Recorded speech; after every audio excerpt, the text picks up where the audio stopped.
इसमें देख लीजिए पढ़ने कोई नहीं आता।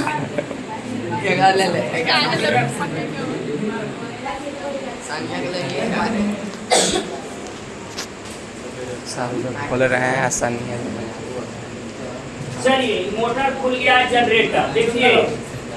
देखो बाबू एकरा पीछे कार्बन के ब्रश लगल है दुगो। देखो लगल है ब्रश। और दिखाते हैं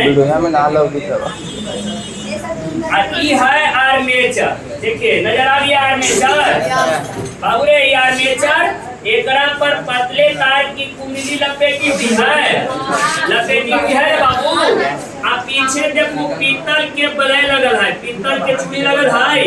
ये भ्रष्टाचार के जमाना है, पीतल का लगे स्टील लगावल है, समझ गए हूँ न। देखी खबर भी से देखा ला, देखा देखा आधा आधा बलय लगल है, आधा बलय लगल है। अब कोई के देखना है बाबू आर्मेचर। एकरा में देखिए देखो पीतल के बलय लगल है, पीतल के बलय आ यही बलयवा एकरा में जाके का हो जा है, पीतल पे घूमे लगल में आ गया बाबू। कोई के समझने में दिक्कत नहीं ना। एकरे में बतलखिन एक लेंज साहब। अब इन्हीं में वैज्ञानिक आए एगो कौन लेंज। लेंज कहते हैं कि जिस क्षेत्र से धारा उत्पन्न होती है, परेशान हो, जिस क्षेत्र से धारा उत्पन्न होती है उसी क्षेत्र का विरोध करता है। जैसे देखिए ये अगर हम आर्मेचर को इसमें डालेंगे तो निकलेगा नहीं, और निकल जाएगा तो जाएगा भी नहीं। देखिए निकलते बाहर निकलना ही पसंद नहीं करता। तो कहता यही लेंज का नियम कि धारा जिस क्षेत्र से उत्पन्न होती है उसी क्षेत्र का क्या करता है, विरोध करता है। उसी क्षेत्र को क्या करता है, विरोध। तब पूछता कि लेंज का नियम किस सिद्धांत पर कार्य करता है, तो आवेश के संरक्षण सिद्धांत पर। इस पर आवेश के संरक्षण के सिद्धांत पर यह कार्य करता है। और यही पॉइंट इम्पोर्टेंट है। हर कंपटीशन में यह बात पूछे जाते हैं कि लेंज का नियम किस सिद्धांत पर कार्य करता है, तो आवेश संरक्षण के सिद्धांत पर। देखो इस क्षेत्र में कि अगर आर्मेचर को अंदर हम डालना चाहें तो आर्मेचर हाली अंदर जाएगा नहीं, और चल गया तो निकलना पसंद भी नहीं करेगा। यह बात समझ में आएगा। लेंज के नियम क्लियर हो लो। कच्चा अब तो हलियो डाल के देखो तो पालन करे कि ना करे। बात लेंज कहानी समझ गए। तो से बहुत इम्पोर्टेंट पॉइंट पूछता हूँ कि लेंज का नियम किस सिद्धांत पर कार्य करता है, तो आवेश के संरक्षण सिद्धांत पर। जिस देखिए एक जिस क्षेत्र में ये ट्रेड आई हो ना ओकरे विरोध करत हाली हेतवा ना करके देखो हेलबू तो ना हाली हेतवा निकलबो ना करतो हाली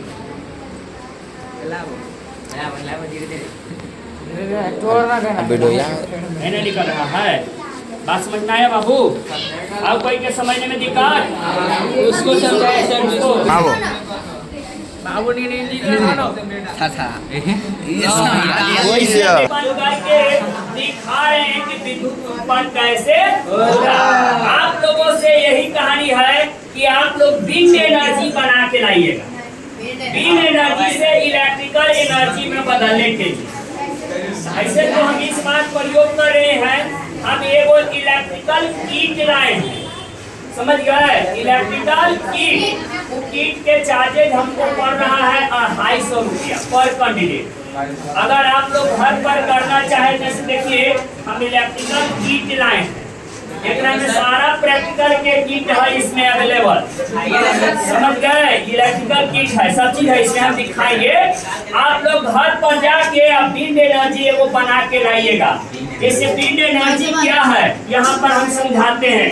माने हवा से विद्युत उत्पन्न करना, हवा से विद्युत उत्पन्न करना। हवा से आप लोग विद्युत उत्पन्न कैसे कर सकते हैं, इसके लिए क्या करिए कि एक प्लेट ले लिए, क्वार्टरा ले लिया, एक पर 2 स्तंभ खड़ी कर दिया एगो लकड़ी के, और एक पर डीसी मोटर फिट कर दिया, समझ गया। डीसी मोटर फिट कर दिया, इधर लगा दिया पंखा। देखिए एक में पंखा अवेलेबल है, यहाँ पर देखिए पंखा अवेलेबल है, पंखा अवेलेबल है ना बाबू। और एकरा मोटर में पंखा फिट कर दिया, एकरा में से दूध को निकलता ही तार बाबू निकलता है। यहाँ पर एलईडी फिट कर देना है, एक तार एलईडी में इधर है, एक तार इधर। और जैसे ही हवा चलेगी, हवा चलेगी, पंखा का होगा बाबू घूमेगा, पंखा घूमेगा तो जनरेटर लाइन देने लगेगा। एक लाइन को उपयोग करके यहाँ का बना रहे हैं बल्ब, यहाँ का बना रहे बाबू बल्ब। यह बात समझ में आ गया? अरे बल्ब बना जला देंगे। तो इस तरह से हवा की सहायता से हम इलेक्ट्रिसिटी जनरेट कर सकते हैं।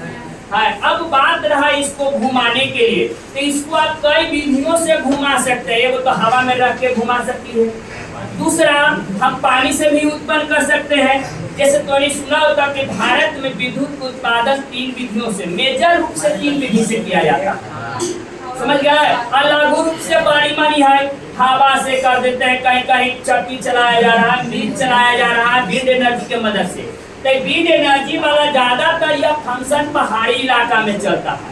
जैसे पहाड़ी इलाका, जैसे हम लोगों का एरिया है ना, तो हम लोगों के एरिया में कभी पूर्वैया चले लगा है, कभी पछिया, कभी उत्तरा, कभी दक्षिणा, हवाएं चलती ना है। लेकिन विंड एनर्जी ज्यादातर पहाड़ी इलाका में होता है। ये कैसे होता है बाबू पहाड़ी इलाका में?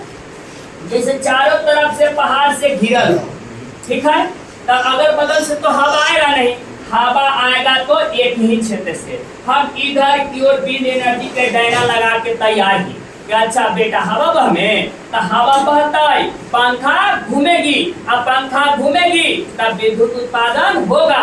और एक विद्युत उत्पादन से हम बॉल जलाएंगे, बैटरी चार्ज कर लेंगे, चक्की मील वगैरह सब कुछ चला लेंगे, तो हम फ्री में बिजली उत्पादन कर लेंगे कि ना कर लेंगे बाबू?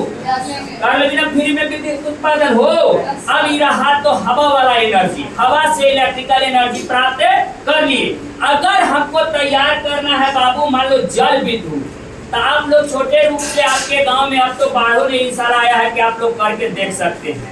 अहरी में पानी होता हो, पुल दिया पानी गुजरा होता हो, तब तो गांव में थ्रेसर देखा है, थ्रेसर ओकरा पीछे पंखा लगा रहा है बाबू। अब ओकरा में एक होता है जिसको बोला जाता है टरबाइन। क्या बोला जाता है? टरबाइन। इस टरबाइन में क्या होता है कि छोटा छोटा ब्लेड लगा हुआ होता है, माने डायना लगा हुआ, और बीच में धुरा हुआ आर्मेचर होगा। अब क्या होगा कि जैसे मान लो कि यहाँ से पुल से पानी आ रहा है, ये पुल से पानी आ रहा है भाई, अब इस पानी को हम क्या करते हैं कि डायना पर गिराते हैं। तो जब डायना पर फोर्स से पानी निकलेगा, नोजल लगा के भी तुम गिरा सकते हो। अब पानी फोर्स से गिरेगा तो डायना घूमेगा ना भाई। डायना पर ये जो क्या होता है, मैंने टरबाइन पर एक मोटरबा फिट कर दिए, टरबाइन पर एक काम कर दिए मोटरबा फिट, तब मोटरबा फिट करके पानी गिरेगा, डायना घूमेगी, या डायना घूमेगी तब बिजली उत्पादन होगा। तब ये हो गया जल विद्युत। ये कौन विद्युत हो गया बाबू? जल विद्युत। कोयला विद्युत का सिद्धांत बड़ा पावर प्लांट। जैसे हम लोगों को ये सब जो विद्युतें आ रही है, इलेक्ट्रिसिटी आ रहा है हम लोगों को बख्तियारपुर से, बाढ़ बख्तियारपुर से विद्युत वो पावर प्लांट है, समझ गया? एटीपीसी नेशनल थर्मल पावर बख्तियारपुर, बाढ़ बख्तियारपुर लिखता है, समझ गए? वहाँ पर क्या होगा भाई साहब, कोकरा वहाँ पर स्टीम से विद्युत उत्पादन किया जाता है। जैसे आप लोग देखते होंगे कि इधर ट्रेन से बड़ी मनी कोयला देते हैं, सब कोयला वही पावर प्लांट ले जाता है, कोयला ले जाता है, कोयला को उतार के ओकरा क्रेशर मशीन में कूटा जाता है, तोड़ दिया जाता है छोटा छोटा धूरी टाइप के, और तोड़ करके स्टीम मशीन में क्या करता है बाबू कि एगो यहाँ पर चूल्हा लगा हुआ, बड़का गो टैंक लगा हुआ, समझ गया? अब बड़का गो टैंक निकाल करके एकरा से पाइप बहे, आई पाइपवा के इधर ला करके एजा पर फिट कर ले हुआ नोजल, एजा बीचवा में लगा दे कौची टरबाइन, आ एकरा एक चेंबर बनैले हवा, आई भफवा जो है ना बाबू एकरा में के, आ इधर ला के बड़ा सा टैंक एकरा पानी भर ले, एकरा में का कर ले है पानी, जितना एकरा में कोयलवा का कर लेली है, भूसा बने रही है, आ कोयलवा के यहाँ मशीन के माध्यम से धूरी छोड़ा जाता है, आ इधर से चला दिए पंखा, आ पंखा चलाएंगे, जैसे ही कोयलवा जलेगा तो काफी हीट उत्पन्न होगा। अभी काफी हीट उत्पन्न होगा तब पानी काफी गर्म होगा, तब भाप बनेगा। अब भाप से स्टीम आएगा कहाँ? टरबाइन पर, और टरबाइन पर फोर्स लगाएगा, टरबाइन का होगी घूमेगा, और टरबाइन घूमेगा तब विद्युत के उत्पादन होना शुरू हो जाएगा। यहाँ पर छोटका मोटर बना है बाबू, वहाँ बड़का बड़का मोटर रखा है, ओकर वोल्टेज 1 लाख वोल्ट तक उत्पन्न करे। समझ लो, जो बड़का टबरवा में लाइन में जाता है ना, बड़का पोलवा में, यहीं से बनता है। समझ गए? उसको लाइन सप्लाई किया जाता है, और यहाँ से जो भाप निकल रहा है पानी वाला टैंक में, जैसे पानी में भाप मिले ना बाबू, पानी में मिले तक ठंडा होके भापवा बदल गई कुछ में पानी में। अब जैसे हम टुल्लू मोटर पंप लगाए हुए रहते हैं, टुल्लू मोटर, जैसे तोने के गांव में 2 हॉर्सवा मोटर खेत पटाए वाला रहा ना भाई, तो वही टुल्लू मोटर पंप लगल है, और एक मदद से पाइप के सहारे फिर से टैंक में गिरा देते हैं, फिर से क्या कर देते हैं, टैंक में गिरा देते हैं, यानी पानी एक भरते जाएगा, भाप बनते जाएगा, मोटर चलते रहेगा। इस तरह से लगातार ये मशीनें चल रही है, तो आपके यहाँ यह बिजली प्राप्त हो रही है। तब बताओ, कोयला नवीकरणीय संसाधन है कि अनवीकरणीय संसाधन? कोयला नष्ट होती ना बाबू। अब बताओ, विद्युत कोयला वाला विद्युत हमनी के दिन मदद करता है? ज्यादा दिन नहीं, हमरे जनरेशन तक हमार पोता पोती नहीं देखेगा कि कोयला कैसे होता। समझ गए? झारखंड में कोयला रहते ना, सब निकाल के डेली यूज करते। समझ गया? तब बताओ, कोयला ज्यादा दिन उपयोगी है हमनी के? नहीं ना। तो एक सस्ता उपाय है, कौन टरबाइन अथी वाला, ये वो ऑप्शन बचता है nuclear power plant. Nuclear power plant में आप बताए हैं कि यूरेनियम होता है। यूरेनियम में क्या होता है बाबू, यहाँ पर लोकल कंसेप्ट हम समझा रहे हैं, यहाँ पर समझा यूरेनियम वाला में कि यूरेनियम पर अगर मंद गति के न्यूट्रॉन से रिएक्शन कराते हैं तो इसमें से 3 एक्स्ट्रा न्यूट्रॉन बाहर निकलता है।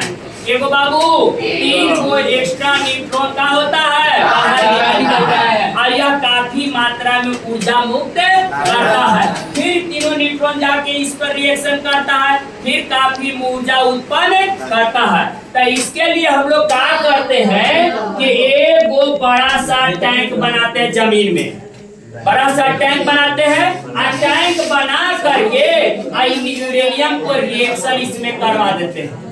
इसका बाबू यूरेनियम का रिएक्शन इसमें करवा देते हैं। यूरेनियम का रिएक्शन करवाएंगे तो काफी मात्रा में उष्मा बाहर निकलेगा, और इसके उष्मा के सहारे यहाँ पर पानी को क्या करेंगे, गर्म करेंगे, और गर्म करके फिर से विद्युत उत्पादन करेंगे। तब कहता है कि लगभग 50 ग्राम हम यूरेनियम डालते हैं तो 70 साल तक विद्युत उत्पादन फ्री में होता है।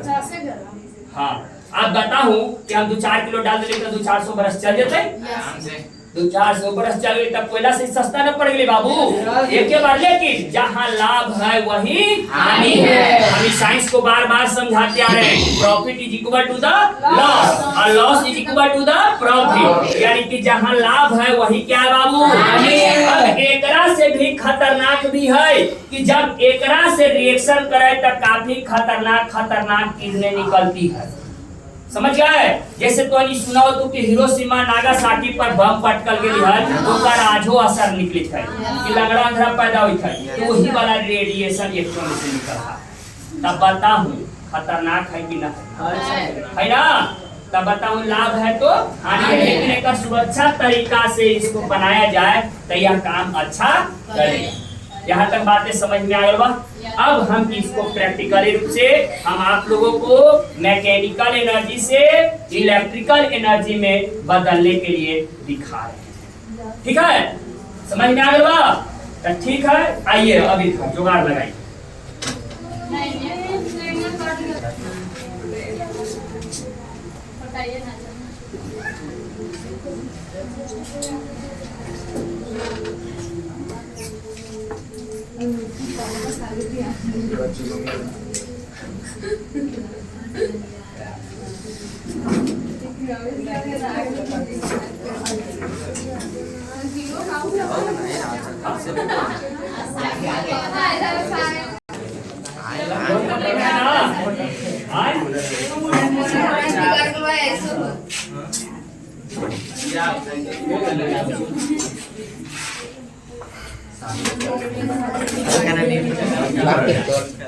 चलिए इसको हटाइए तो साइकिल आइए। जाओ जी जाओ सन लाया जैसे रखोगा।